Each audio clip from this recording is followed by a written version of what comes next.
Good afternoon, thank you for joining me. Welcome to Camnet TV Midday News. I am Precious Mzea Sakaleji. The headlines. CSO'S reject cybersecurity and cybercrimes bill. A local NGO predicts voter apathy in the August polls. Join me with the details after this commercial. Hello, have you heard about Msika? Do you know that you can advertise for as low as 150 kwacha for 30 seconds? Well, Msika is here. Advertise on Msika between 17 hours and 18 hours. Just tell us about the services that you offer and we'll gladly put you on the market. For more details, you can contact +260 953 995099. +260 962 444 726 or +260 971 177 467. Msika, allowing your business to grow. And now the media news in detail. ActionAid Zambia, working with other civil society organizations, CSO'S, have condemned government's rush to enact the new Cybersecurity and Cybercrime Bill of 2021 into law. GIA's Initiative Executive Director McDonough Jipenzi says if the bill is passed into law, it will be violating the Bill of Rights, especially the right to privacy. Mr. Jipenzi says it is normal procedure that such a sensitive bill that affects the general public undergoes wider consultation and generates public and stakeholders' confidence and trust, leading to consensus. He has since called on members of parliament not to support the bill as it is undemocratic and will negatively affect everyone. Calling upon all Zambians to support all initiatives aimed at making our cyberspace secure. ActionAid Zambia, Alliance for Community Action, Chapter 1 Foundation, Council of Christian Churches in Zambia, GIA's Initiative Zambia, Transparency International Zambia, and the Zambian Council of Social Development. These are the latest organizations to join the list of advocates who have stood tall to condemn the rush by government to enact the new Cybersecurity and Cybercrime Bill of 2021 into law. While it is true that there has been considerably increase in cybercrime not only in Zambia but around the world, legislation of cybercrime law is key at ensuring that cybercrime is contained. But is the way the Zambian government handling the law the right way? GIA's Initiative Executive Director McDonough Jipenzi, who represented other CSO'S, has stated that the rush by government to enact the law leaves much to be desired, especially that little to no engagement or consultation of NGOs, CSO'S, and other stakeholders has been done. The inclusion of some of the provisions in the bill too are unjustifiable in a democratic society and clearly explains why citizens must be worried, concerned and scared about the enactment of this bill too, as we will demonstrate below.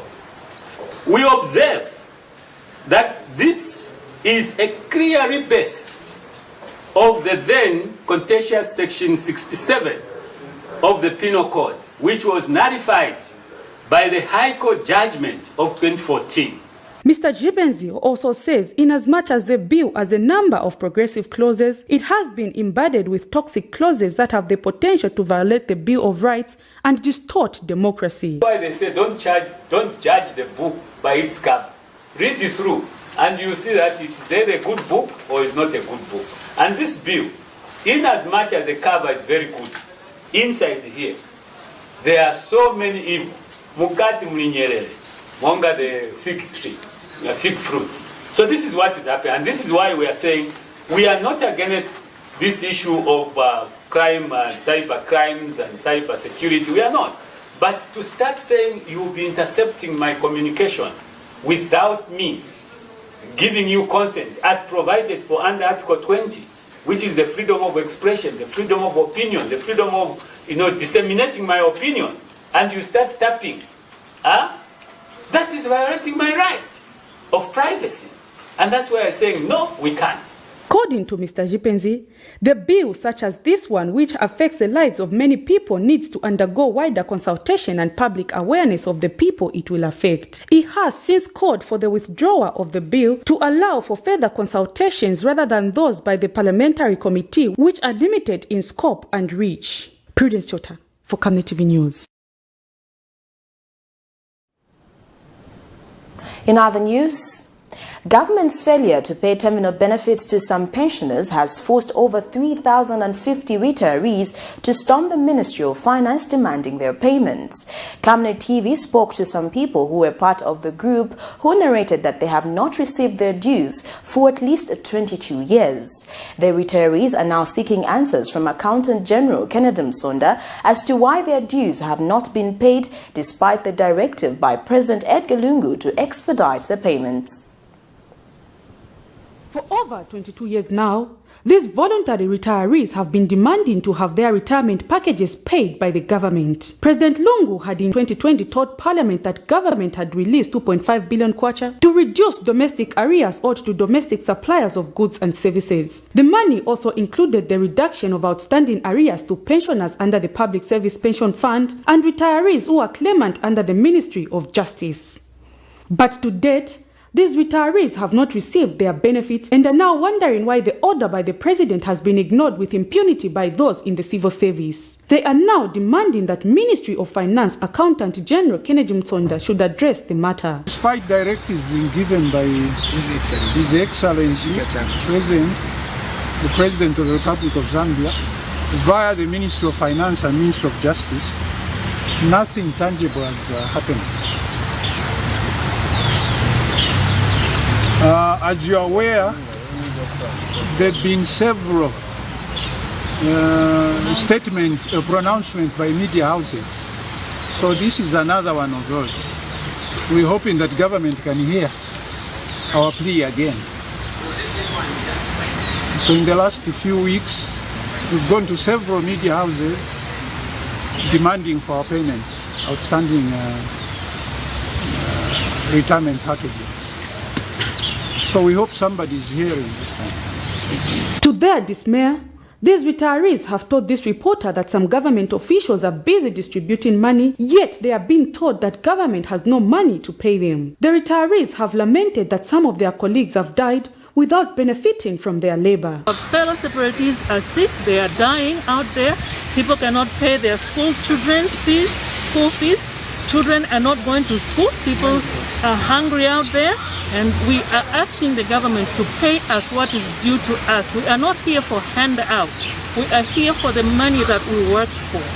The retirees have since called on the head of state to quickly intervene into the matter, or that they will march to State House to get answers as to why some civil servants have defied the order by the president to have these retirees be paid their dues.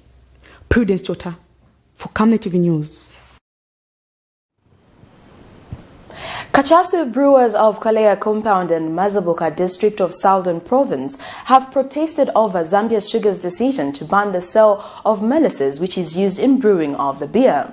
Kachasu is a locally brewed traditional beer better known as Maureen Mukia Kachasu in Southern Province. The local beer has for many years been a source of livelihood for a lot of families, hence the protest against the sugar company. It is worth noting that most local authorities, including chiefdoms, have banned the sale and consumption of the locally brewed beer known as Kachasu due to its negative effects on people's health, as well as curtailing laziness, indiscipline, and high levels of crime, among other factors. In this compound of Mazaboga district of Southern Province, what greets you is the smell of the residues of Kachasu, which have also been polluting the nearby Kalea River. 75% of the people of this community brew Kachasu for a living. The beer is then distributed across the country, and the decision by the Zambia Sugar to halt the sale of molasses, one of the major ingredients in the brewing of the Molini Mukia Kachasu, has come as a shock. Molasses is a sweet brown liquid with a thick syrup-like consistency. It is made from boiling down sugarcane or sugar beet juice. The people have complained that Kachasu is the source of their livelihood. mapenzi alatuchase potulita potuyihira bana uzani yitana itwe ni batalika ukahamu pyompi mebana bangu onse ujigolo tabaungi abaneno mupyompi ngo batula chata une uchachi toya ndabya utugucha emolini mukiyo ngo bamba inchito tabatunyi uye usiti isi balamaga mubosha uye ushuka ulamaga mubosha buno moni pengete 1 million no ya kubosha okuyandira uchani ni umbe molini jalubira amana potulita potuyihira bana mapenzi yesu potu abikawo kwahebe akabo tuwamba kuti chichilipo namba nabanikire kuya free batwambira kuti bana banikire kuya free kuti amana batujanne ja uyita sesho tunakujana kuti akulya byo katutyani katulita so chimbi chatunga twamba chatutandawala tajityani tajigo ali mubi akulombere akuli bambe naba oli ha molasezi kuti no bantu batulange tobe hina molasezi nje bayubikira abuzuba kwa abikira tawo chatuliji teka mbali kwenyuti kotunga twaja na malita kutyani takuwo ino tulomba bya kulimba abo abasambala molasezi abalo babidigiha muri baba ba polisi aba kabatu gwaya abalo tobe hina batuwe ulira kwesu tolomba bya tu. The government and other stakeholders has been working hard to mitigate the blowing of illicit beers such as cachaço and promoting responsible alcohol consumption among the people as evidenced in the enactment of the national alcohol policy. But these people were not short of justification for their love for cachaço blowing and consumption. Batupaya makantri zina kuchoka myoba yamene ilula yamene bwera mu Zambia bati se mu Zambia muno tuone pamene tusunkira bana batulesa nanga kachaso silingana na bozi kachaso silingana na X5 bonse bipaya nanga chibuku sipaya nanga kaso sipaya bonse bipaya bati izo bakuti tupeze pamene tusunkira bana batulesa ba Zambia company si batulesa ku molasses bati tukaenda tutufune nchito kuja atileta 2 million balesa kugura molasses that's why molasses kuno balesa kugwerako traki kabwera kuno bakapokola bagwira no tulankala bwanji vana ni aba bakangwa kwenda ku school bale tuzabapuzisa munjira bwanji okay tubapeleke ku company vana batu bonse bakabapuzise zibaza kwanisa tukabapeleka ku government ati batupuzisire vana batu government madezano nayo idula school. Attempts to get a position of Zambia Sugar and other government institutions such as the local authority and the Zambia Environmental Management Agency could not materialize by broadcast time.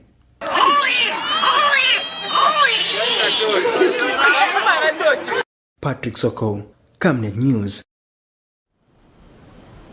Hopeful Africa International has predicted voter apathy in the 2021 August 12th general elections. Organization Executive Director Chizingwa Daka says this is due to the way in which the Electoral Commission of Zambia is handling the whole electoral process.